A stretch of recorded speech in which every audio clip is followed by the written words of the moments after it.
പ്രണയമണി തൂവൽ ഭാഗം 7. എല്ലാവരും വിശ്വാസം വരാതെ അവനെ തുറച്ചു നോക്കി. അമ്മ അമ്മ എന്തൊക്കെ പറയുന്നേ? ഞാനാണ് പ്രിയെ. അല്ല ഞാനല്ല അത് ചെയ്തത്, അവൻ പറഞ്ഞു. ഒരു കള്ളം 1000 വട്ടം പറഞ്ഞാൽ അത് സത്യമാവില്ല മനു. നീ എന്തൊക്കെ പറഞ്ഞാലും ഈ തെറ്റ് ചെയ്തത് നീ അല്ലെന്ന് തെളിയിക്കുന്നതിനേക്കാവില്ല.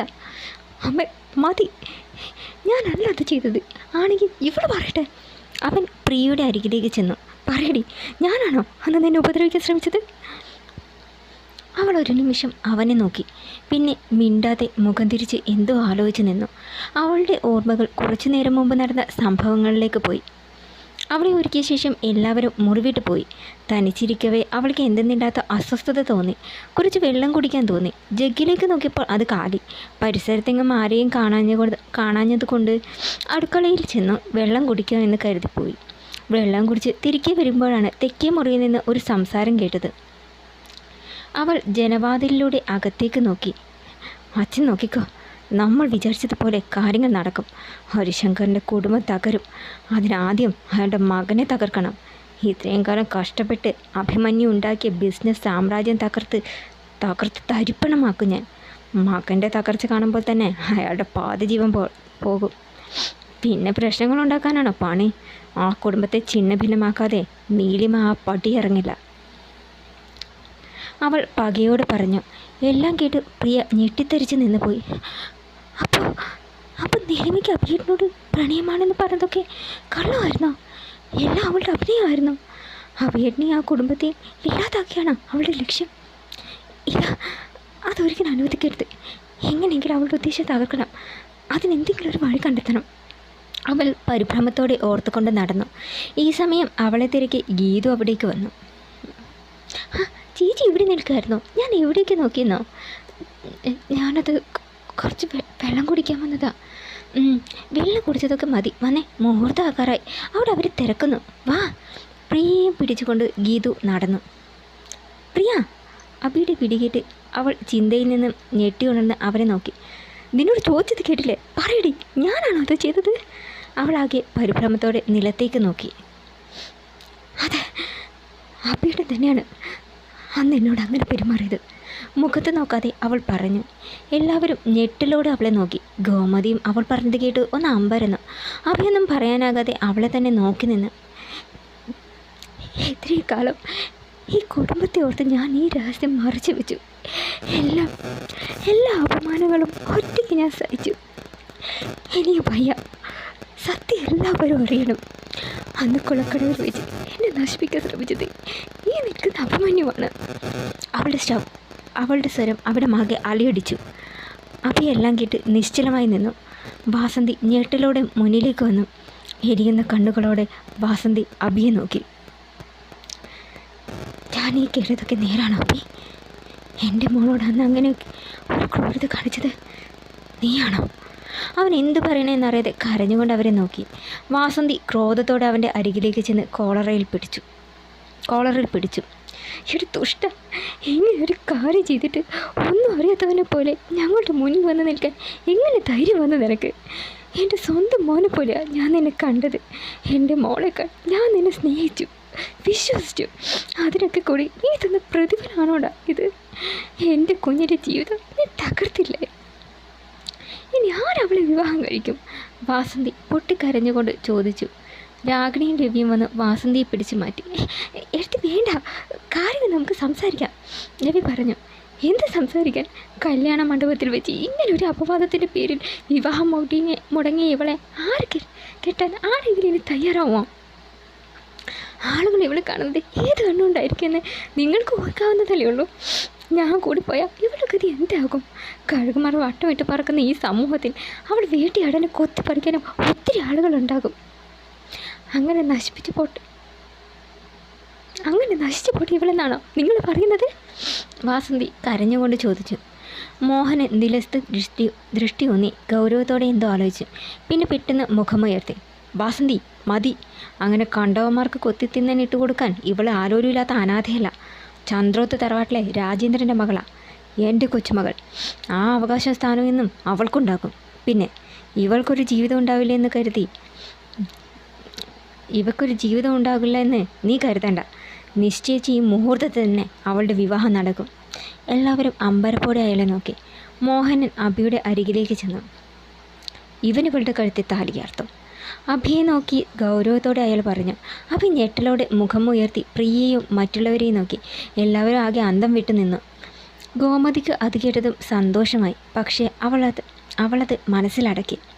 എല്ലാം കേട്ട് ദീപക്കും അന്തം വിട്ടു നിന്നു. അവിടേക്ക് വന്ന നീലിമ ഇത് കേട്ട് ഞെട്ടി. നോ, ഇത് നടക്കില്ല, നടക്കാൻ ഞാൻ സമ്മതിക്കില്ല. അഭി ഞാൻ തമ്മിൽ ഇഷ്ടത്തിലാണ്.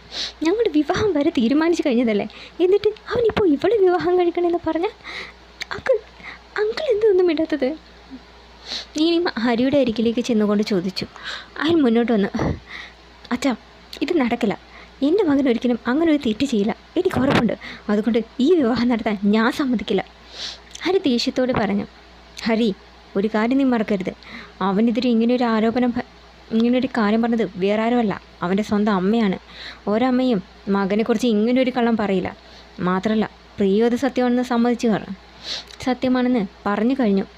അത് കേട്ടത് ഗോമതിയുടെ നെഞ്ച് നീറി. പ്രിയം മൗനമായി കരച്ചിലടക്കി. ഹരി രൂക്ഷമായി ഗോമതിയെ നോക്കി. എൻ്റെ മകൻ അങ്ങനെ ഒരു തെറ്റ് ചെയ്യില്ല, അതെനിക്ക് ഉറപ്പാണ്. ഹരി കടുത്ത സ്വരത്തിൽ പറഞ്ഞു. അവനല്ലെങ്കിൽ പിന്നെ ആരാ അങ്ങനെ ചെയ്തത്? നീയാണോ? അത് കേട്ടതും അയാളൊന്ന് ഞെട്ടി. അച്ഛാ, വീട്ടുകാരും നാട്ടുകാരും അടക്കം എല്ലാവരും ഇവിടെയുണ്ട്. അവരെല്ലാം അറിഞ്ഞു കഴിഞ്ഞു. ഈ വിവാഹം മുടങ്ങിയാലും നീലിമയ്ക്ക് വേറെ പയ്യനെ കിട്ടും. പക്ഷേ പ്രിയയുടെ കാര്യത്തിൽ അങ്ങനെയല്ല. അതുകൊണ്ട് ഇതേയുള്ള ഒരു പരിഹാരം. ഇതിന് സമ്മതമല്ലെങ്കിൽ നിങ്ങൾക്ക് പടിയിറങ്ങാം എന്നേക്കുമായിട്ട്. മോഹന് കടുത്ത സ്വരത്തിൽ പറഞ്ഞു. മോഹനേട്ടൻ പറഞ്ഞത് തന്നെയാണ് ശരി. വർഷങ്ങളായി ഒരു തെറ്റും ചെയ്യാതെ പ്രിയ ഈ അപവാദം പേര് നടക്കുന്നു. അതുണ്ടാക്കിയത് ആരാണെന്ന് ഇപ്പം മനസ്സിലായല്ലേ? അപ്പോൾ പരിഹാരം ചെയ്യേണ്ട ഉത്തരവാദിത്വം അവനുണ്ട്. അഭി തന്നെ പ്രിയെ വിവാഹം കഴിക്കണം. അതെ, അത് തന്നെയാണ് ശരി, ആളുകളെല്ലാം പറഞ്ഞു. രവീന്ദ്രൻ അഭിയുടെ അരികിലേക്ക് വന്നു. എന്താ മനു, എന്താ നിനക്ക് പറയാനുള്ളത്? പ്രിയ വിവാഹം കഴിക്കാൻ നിനക്ക് സമ്മതമാണോ? അവൻ പതിയെ മുഖമുയർത്തി എല്ലാവരെയും നോക്കി. പ്രിയയുടെ നിൽപ്പും അമ്മയുടെ കണ്ണിലെ യാചനാഭാവവും കണ്ട് അവൻ മൗനമായി. അമ്മയും പ്രിയും എന്തിനിങ്ങനെ ഒരു കള്ളം പറഞ്ഞു? ഇതിന് പിന്നെ മറ്റെന്തോ ഉണ്ട്, അവൻ ആലോചിച്ചു. ചോദിച്ചത് കേട്ടില്ലേ മനു? രവിയുടെ സ്വരം കടുത്തു. അവനൊന്ന് നിശ്വസിച്ചു. പിന്നെ തലകുലുക്കി.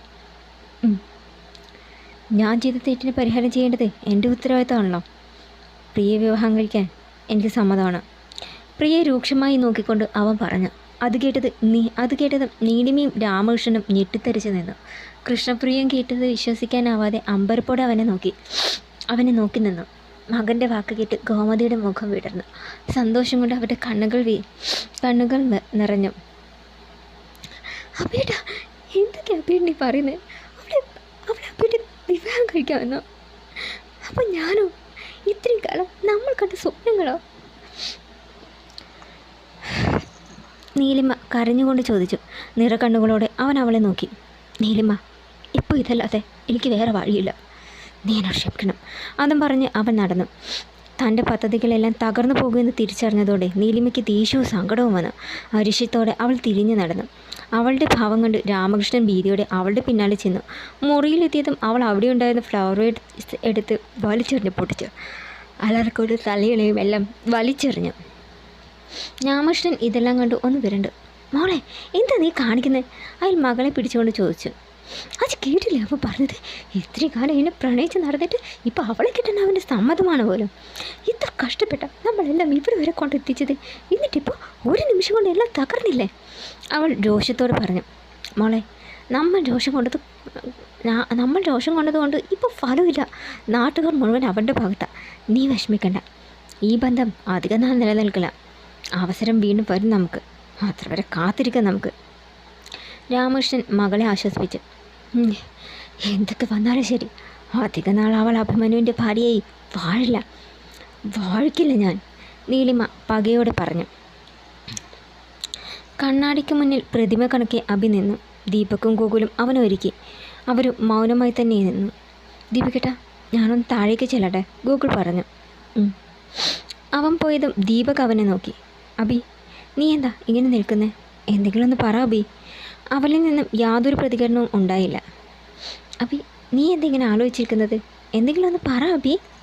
അവളിൽ നിന്ന് യാതൊരു പ്രതികരണവും ഉണ്ടായില്ല. അബി, കുറച്ച് കുറച്ച് സമയം കഴിഞ്ഞ് നടക്കാൻ പോകുന്നത് നിൻ്റെ വിവാഹം, ഒരു വ്യക്തിയുടെ ജീവിതത്തിലെ ഏറ്റവും പ്രധാനപ്പെട്ട ഒരു കാര്യം. എന്നിട്ട് നീ ഇങ്ങനെ നിൽക്കുന്നത് കാണുമ്പോൾ എന്താ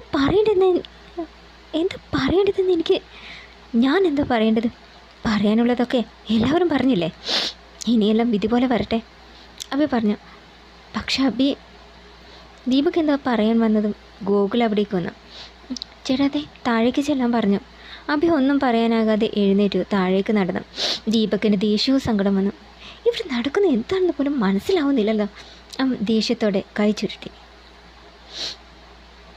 നാദസ്വര മേളം മുഴങ്ങി. അഭിമന്യു ഗോകുലിനും ദീപകിനൊപ്പം മണ്ഡപത്തിൽ കയറി വലം വെച്ച് സദസ്സിനെ നോക്കി വണങ്ങി അവൻ ഇരുന്നു.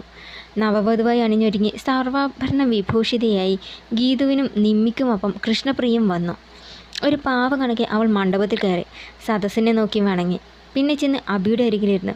ഇരുവരുടെയും മനസ്സിലൊരു സാഗരം തന്നെ അലയടിക്കുന്നുണ്ടായിരുന്നു. രണ്ടാളും നിലത്ത് ദൃഷ്ടിയൂന്നിയിരുന്നു. പൂജാരി മന്ത്രങ്ങൾ ചൊല്ലി. അവസാനം കെട്ടിമേളം മുഴങ്ങിയതും പൂജാരി താലിയെടുത്ത് അവൻ്റെ നേരെ നീട്ടി. ഇതാ താലി കെട്ടിക്കോളൂ. അത് കേട്ടതും അവൻ ചിന്തയിൽ നിന്നും ഞെട്ടിയുണർന്നു. താലി വാങ്ങി പ്രിയയെ നോക്കി. എന്തോ ചിന്തയിൽ നിലത്തേക്ക് നോക്കി മിഴിച്ചിരിക്കുകയായിരുന്നു അവൾ. അവനൊന്നും വിശ്വസിച്ചു. പിന്നെ അവളുടെ കഴുത്തിൽ താലി ചാർത്തി. അവൾ ഞെട്ടിലോടെ തലചിരിച്ച് അവനെ നോക്കി. ആ കണ്ണുകളിലെ ധനീയഭാവം അവൻ തിരിച്ചറിഞ്ഞു. ഹരി ഒഴികെ മനസ്സുകൊണ്ട് എല്ലാവർക്കും ഇതിൽ സന്തോഷം തോന്നി. പക്ഷേ നടന്ന കാര്യങ്ങൾ ഓർത്തപ്പോൾ അത് പ്രകടിപ്പിക്കാൻ സാധിച്ചില്ല. നിമിഷം നീട്ടിയ കുങ്കുമച്ചെപ്പിൽ നിന്ന് ഒരു നുള്ളു കുങ്കുമം എടുത്ത് അവൻ അവളുടെ നെറുകയിൽ ചാർത്തി. അവൾ കണ്ണുകൾ ഇറുകി അടച്ചു. ഇനി രണ്ടാളും എഴുന്നേറ്റുള്ളൂ. പൂജാരി പറഞ്ഞതും രണ്ടാളും എഴുന്നേറ്റു. ഇരുവർക്കും പൂമാല നൽകി. രണ്ടാളും പരസ്പരം നോക്കാൻ മടിച്ച് മുഖം കുനിച്ചെന്നു. മാല ചാർത്തിക്കൊള്ളും. ഇരുവരും മാല അണിയിച്ചു. ഇനി കൈപിടിച്ചു കൊടുത്തോളൂ. മോഹനൻ മുന്നോട്ട് വന്നു. അദ്ദേഹത്തെ അഭിമുഖീകരിക്കാൻ കഴിയാതെ അഭിമുഖം തിരിച്ചു. അയാൾ അവളുടെ കൈ പിടിച്ച് അവൻ്റെ കയ്യിൽ വെച്ചു കൊടുത്തു. കൈകൾ പരസ്പരം അമർന്നതും ഇരുവരും ഒന്ന് പൊളഞ്ഞു. വലം വെച്ചോളൂ. ആ കൈ പിടിച്ച് മണ്ഡപത്തിന് ചുറ്റും വലം വയ്ക്കുമ്പോൾ ഇരുവരുടെയും ഉള്ളിൽ ചെറിയൊരു സന്തോഷം തോന്നിയിരുന്നു. എങ്കിലും പരസ്പരം ഇഷ്ടമല്ലെന്ന ചിന്ത ഇരുവരെയും വേദനിപ്പിച്ചു. ചടങ്ങുകൾ അവസാനിപ്പിച്ചു. അഭിമന്യുവിനൊപ്പം കൃഷ്ണപ്രിയ മേലെടുത്ത തറവാട്ട് മുറ്റത്തേക്ക് വന്നു. ഗോമതി സന്തോഷത്തോടെ നിലവുകൾക്ക് അവൾക്ക് നൽകി. വലതുകാലം വെച്ച് കയറി വാ മോളെ, ഗോമതി പറഞ്ഞു. പ്രിയ അകത്തേക്ക് കയറി. അഭിവേഗം നടക്കാനൊരുങ്ങിയതും ഗോമതി തടഞ്ഞു. നീ എവിടെ പോവാ? ഇനിയും ചടങ്ങുകൾ ബാക്കിയുണ്ട്, അവിടെ ഇരുന്നേ. അതും പറഞ്ഞ് അവനെയും പ്രിയയെയും സോഫയിലിരുത്തി. അവൻ ദേഷ്യത്തോടെ അവിടെ ഇരുന്നു. യാമിനി പോയി പാലെടുത്തുകൊണ്ടുവാ. ഗോമതി പറഞ്ഞതും യാമിനി അടുക്കളയിലേക്ക് ചെന്ന് പാലെടുത്തു കൊണ്ടുവന്നു. ഗോമതി മകനും മരുമകൾക്കും അത് നൽകി. ഹരി നിസ്സഹായതയോടെ സോഫയിലിരുന്നു. ഈ സമയം ബാഗും സാധനങ്ങളും എടുത്തുകൊണ്ട് രാമകൃഷ്ണനും നിലിമയും സ്റ്റെയർ ഇറങ്ങി വന്നു. അതുകൊണ്ട് എല്ലാവരും അന്താളിച്ചു. ഗോമതി വിജയഭാവത്തെ ചിരിച്ചു. ഹരി ചാടി എഴുന്നേറ്റ് അയാളെ തടഞ്ഞു. രാമകൃഷ്ണ, നീ ഇത് എവിടേക്കാണെന്നോ? ഇനി എന്തിനാ ഞങ്ങളിവിടെ നിൽക്കുന്നത്? അങ്ങനെ ആരാ ഞങ്ങൾക്ക് ഇവിടെ ഉള്ളത്? അതുകൊണ്ട് ഞങ്ങൾ പോവുകയാണ്, രാമകൃഷ്ണൻ പറഞ്ഞു. നീലിമ പകയോടെ പ്രിയയെ നോക്കി. രാമകൃഷ്ണ, കഴിഞ്ഞതിനൊക്കെ ഞാൻ നിങ്ങളോട് മാപ്പ് ചോദിക്കുന്നു. ഈ സമയത്ത് നീ ഇവിടെ നിന്ന് പോകരുത് പ്ലീസ്, ഹരി കെഞ്ചിക്കൊണ്ട് പറഞ്ഞു. വേണ്ട ഹരി, എൻ്റെ മോൾ അബിയെ എന്തുമാത്രം സ്നേഹിച്ചിരുന്നെന്ന് നിനക്കറിയാലോ. അവൻ്റെ ഭാര്യയായി മറ്റൊരുത്തി കയറി വരുന്നത് കണ്ടു നിൽക്കാനുള്ള ശക്തിയൊന്നും എൻ്റെ മോൾക്കില്ല. അതുകൊണ്ട് ഞങ്ങൾ പോവുകയാണ്, വാ മോളെ. അതും പറഞ്ഞ് രാമകൃഷ്ണൻ നീലിമയുടെ കയ്യും പിടിച്ച് പുറത്തേക്ക് നടന്നു. പ്രിയെ പകയോടെ ഒന്ന് നോക്കി നീലിമ ദേഷ്യത്തോടെ അയാൾക്കൊപ്പം നടന്നു. അപ്പോഴേക്കും പുറത്തൊരു ടാക്സി വന്ന് നിന്നു. ഇരുവരും അതിൽ കയറി പോകുന്നത് കണ്ട് ഗോമതി ആശ്വാസത്തോടെ ചിരിച്ചു. മോളാകെ ക്ഷീണിച്ച് കാണില്ലേ, റൂമിൽ പോയി ഈ വേഷമൊക്കെ മാറി റെസ്റ്റ് എടുക്കുക. നിമ്മി, നീ മോളെ റൂമിൽ കൊണ്ടാക്ക്, ഗോമതി പറഞ്ഞു. വാ ചേച്ചി. നിമിഷ അവളെയും കൂട്ടി മുകളിലേക്ക് നടന്നു. വാതിൽ തുറന്ന് നിമിഷ അകത്തേക്ക് കയറി തിരിഞ്ഞു നോക്കി. കയറി വാ. പ്രിയ അകത്തേക്ക് വന്ന് ചുറ്റും നോക്കി. അബിയുടെ മുറി സാമാന്യം നല്ല വലുപ്പമുണ്ട്. എന്തെങ്ങനെ നോക്കുന്നേ? ഇതാ അബിയേട്ടൻ്റെ ഇവിടുത്തെ മുറി. അബിയേട്ടൻ പക്ഷേ ഇവിടെ വന്ന ചന്ദ്രത്താണല്ലോ താമസിക്കാറ്, അതുകൊണ്ട് ഈ മുറി അങ്ങനെ വൃത്തികേടായിട്ടൊന്നും ഇല്ല, നിമിഷ ചിരിച്ചുകൊണ്ട് പറഞ്ഞു. പ്രിയ ഒന്നും മിണ്ടാതെ നിലത്ത് ദൃഷ്ടിയൂന്നി നിന്നു. നിമിഷ അവളുടെ കയ്യിൽ പിടിച്ചു. പ്രിയ, കഴിഞ്ഞതെല്ലാം കഴിഞ്ഞു. ഇനി അതിനെക്കുറിച്ച് ഓർത്ത് വിഷമിച്ചിട്ട് കാര്യമില്ല. നീ ചേച്ചി ചെന്ന് കുളിച്ച് ഈ വേഷമൊക്കെ മാറി കുറച്ച് സമയം ഒന്ന് കിടക്ക്. അതും പറഞ്ഞ് നിമിഷ താഴേക്ക് പോയി. പ്രിയ കഥകടച്ച് നേരെ കട്ടിലിൽ ചെന്നിരുന്നു. അവളുടെ കണ്ണുകൾ നിറഞ്ഞൊഴുകി. അപ്പോഴാണ് അവൾ തൻ്റെ കഴുത്തിൽ കിടക്കുന്ന താലിയിലേക്ക് നോക്കിയത്. അവളത് കയ്യിലെടുത്തു. തൻ്റെ മനുവേട്ടൻ തൻ്റെ കഴുത്തിൽ കിട്ടിയ താലി. ഓർമ്മ വായിച്ച കാലം മുതൽക്ക് ആഗ്രഹിച്ചതാണ് ഇതിനു വേണ്ടി. പക്ഷേ അതൊരിക്കലും ഇങ്ങനൊരു ദുരന്തത്തിലൂടെ ആകാൻ ആഗ്രഹിച്ചിരുന്നില്ല. മനുവേട്ടൻ്റെ പൂർണ്ണ സമ്മതത്തോടെ, ഇഷ്ടത്തോടെ, എല്ലാവരുടെയും മനം നിറഞ്ഞ ആശീർവാദത്തോടെ ആയിരിക്കണമെന്നായിരുന്നു തൻ്റെ ആഗ്രഹം. പക്ഷെ വിധി ഇങ്ങനെയൊക്കെ ആയിപ്പോയി. എനിക്കറിയാം, മനുവേട്ടന് ഇഷ്ടത്തോടെയല്ല ഇതെൻ്റെ കഴുത്തിൽ കിട്ടിയത്. പക്ഷേ ഈ താലി തനിക്ക് കിട്ടിയ നിധിയാണ്. എന്തൊക്കെ വന്നാലും ശരി, ഒരിക്കലും ഇതിനെ നഷ്ടപ്പെടുത്താൻ ഞാൻ അനുവദിക്കില്ല. താലി മുറുകെ പിടിച്ചുകൊണ്ട് അവൾ പറഞ്ഞു. ടെറസിൽ ദേഷ്യത്തോടെ നിൽക്കുകയായിരുന്നു അഭി. ഓരോന്നോർക്കുന്തോറും അവന് തലയ്ക്ക് ഭ്രാന്ത് പിടിക്കുന്നത് പോലെ തോന്നി. ഈ സമയം ദീപക് അവിടേക്ക് വന്നു. അഭി, നീ എന്താ ഇവിടെ വന്ന് നിൽക്കുന്നേ? വാ, വന്നേ, മുറിയിലേക്ക് പോകാം. എന്തിനെന്നോ? ഇന്ന് നിൻ്റെ ആദ്യരാത്രിയല്ലേ? വാ. ആദ്യരാത്രിയാ? മനസ്സുകൊണ്ട് ഒരു പിന്നീട് ഭാര്യയെ സ്വീകരിച്ചാൽ മാത്രമേ ആദ്യരാത്രി ആഘോഷിക്കാൻ കഴിയൂ. ഇത് അതുപോലെയാണ്. രാവിലെ മുഴുവൻ എല്ലാവരുടെയും നിർബന്ധത്തിൽ വഴങ്ങിയ എല്ലാവരുടെയും മുന്നിൽ കോമാളി വേഷം കിട്ടി. ഇനി രാത്രിയിലും വേണം? അവൻ ദേഷ്യത്തോട് ചോദിച്ചു. അഭി, നീ എന്താ ഇപ്പം ഇങ്ങനെ പറയുന്നേ? നീ തന്നെയല്ലേ പറഞ്ഞത് നിനക്ക് പ്രിയ ഇഷ്ടമാണെന്ന്. എന്നിട്ട് അവൾ താരകേറ്റ് സ്വന്തമാക്കിയപ്പോൾ എന്താ ആ ഇഷ്ടമൊക്കെ പോയാ? അതെ, അവളെ ഞാൻ സ്നേഹിച്ചിരുന്നു, സ്വന്തമാക്കാൻ ആഗ്രഹിച്ചിരുന്നു. അത് പക്ഷേ ഇങ്ങനൊരു കള്ളക്കഥ മെനഞ്ഞുകൊണ്ടാവരുതായിരുന്നു. എല്ലാവരുടെയും മുന്നിൽ വെച്ചല്ലേ അവൾ പറഞ്ഞത് ഞാനാണ് അവളെ ഉപദ്രവിച്ചതെന്ന്.